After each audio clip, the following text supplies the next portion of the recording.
Hello YouTube, Radar here again with another World of Tanks gameplay commentary. I am in the KV-1S. As you can see, I am like upper mid on my team's tank listings here, which isn't too bad. Though I gotta be careful. The opposing team seems to have a nice lineup of T-29s, a tough looking SU-152, and I guess a Tiger P is a threat in some fashion, so you gotta watch out for that. This is something I pre-recorded using the in-game battle recorder, which again records the script of a battle and then reruns it. As you can see, it's kind of janky with how my tank is moving right now, which is really odd. I don't know why that is, but he's kind of bobbing forward and backwards, all odd. So it might be something to do with 7.5, because I have no idea why it's doing that, but let's go ahead and keep going with the recording here. Alright, so I'm holding back my speed a little bit so that the medium tanks can get up ahead of me. Frankly, I have never been one to like the KV-1S. It plays more like a medium tank than it does a heavy tank. But I had recently acquired the 122mm cannon on for this tank, so so far the few games I've played with it, it's proven to make this tank seem a bit better. The gun does make the difference for this tank. All the guns beforehand for this tank not very good. It really helped to have this 122. Okay, so I'm now pushing forward to the left of the road, trying to get to the large boulder on the left side of the screen there, up in the front. As you can see, their team is trying to light me up the best they can, but I managed to get cover behind this boulder.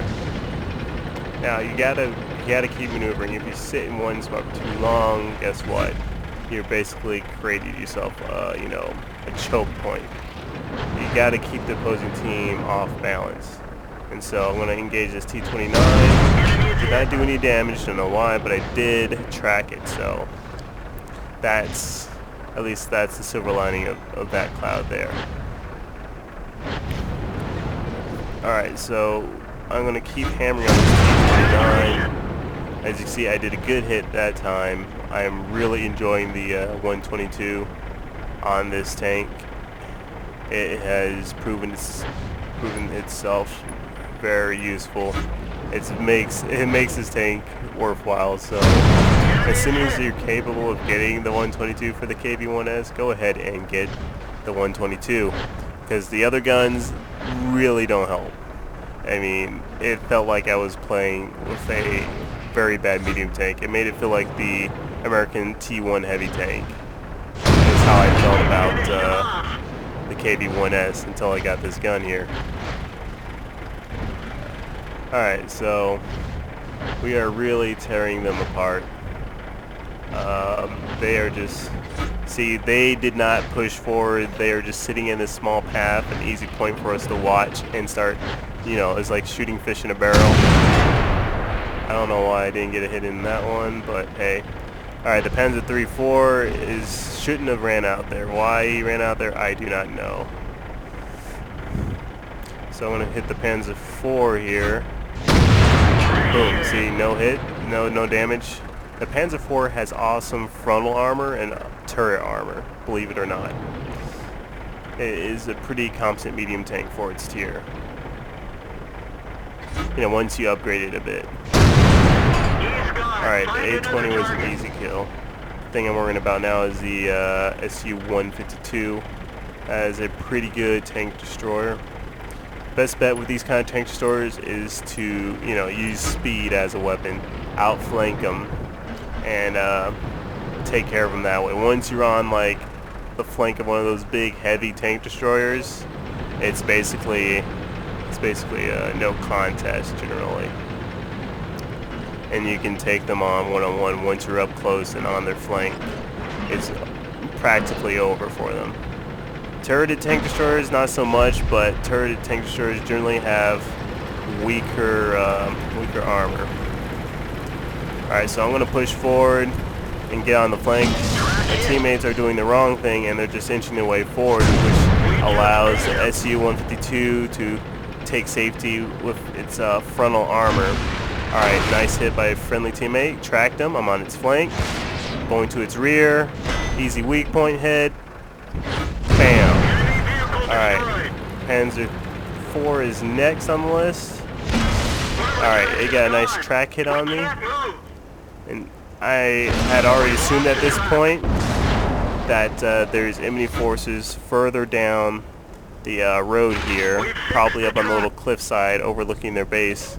So I am taking hits from them up there. We'll let the T-29 get the push forward here. I see the M40, our artillery piece, is like on the north end of the map pushing, which frankly isn't necessarily a good idea. My idea here is to keep moving. I don't want to be in this firing lane. So I want to squeeze over to the left side of the mountain and push forward. You'll see in a second, there it is. Alright, so the enemy is now capping our base because we had no defenders at the bridge for the longest time. I'm surprised they didn't attack us from the rear or start capping the base sooner.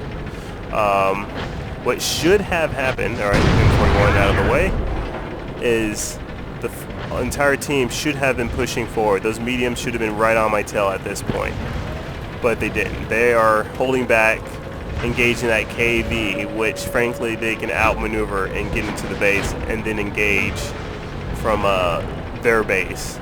They did not do that, and that's going to cost us in the end here. But here I go. I'm already up in their base. I know there's at least an artillery piece up here as well, so I am setting up to engage whatever. There's artillery piece, boom, out of the way. Alright, now they finally move after they took out the KV-2. They should have been moving immediately after the cap of our base started. But if my team is managing to get into the base here, so at the very least we can manage the draw. But this should have been a straight up victory. So it's like I said many times before, it's always good to keep moving. With all these heavy medium tanks, we should have been rolling forward immediately after they started capturing our base. As you can see, we are speedily catching up to the one guy or two guys capturing our base. Okay, the one guy. We could have gotten this victory, but again, they're playing too cautious when they should have been going aggressive. So it ends up being a draw. I did an awesome job in my KV-1S in this battle. It's probably the best battle I've been in with my KV-1S. Awesome amount of destroyed vehicles. Did not damage any, which means every vehicle I hit was a vehicle I destroyed.